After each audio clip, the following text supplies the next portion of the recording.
ఆలోచించండి, బుర్ర పెట్టి ఆలోచించండి ప్రతి ఒక్కరు కూడా. ఎందుకంటే నువ్వు దేవుణ్ణి నమ్ముకున్నావంటే ఆ దేవుడు నీకు ఒక సంరక్షకుడిగా ఉండాలి, ఆయన నీకు ఒక కాపరిగా ఉండాలి, నిన్ను ప్రతి నిమిషం కంటికి రెప్పలా కాపాడువాడై ఉండాలి. కాపాడుతున్నాడండి మన దేవుడు, కాపాడుతున్నాడండి. ప్రతి నిమిషం కూడా మనల్ని కాపాడుతున్నాడు కాబట్టి మనం క్షేమకరంగా ఉంటున్నామండి. ఆ సమాధానం లేని పరిస్థితిలో కూడా సమాధానం మనకి ఇస్తున్నాడు. లేకపోతే మనం ఇంకా ఈ బ్రతుకు సాగించుకోవాలనుకున్నప్పుడు కూడా బ్రతుకుకి ఒక ఆధారం చూపిస్తున్నాడండి.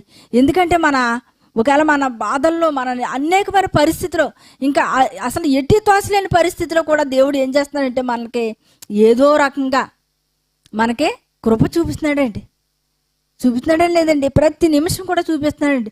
అటువంటి సంరక్షకుడు మనం ఏం చేసుకోలేకపోతుందంటే ఉపయోగించుకోలేని జనం ఎంతమంది ఉన్నారండి?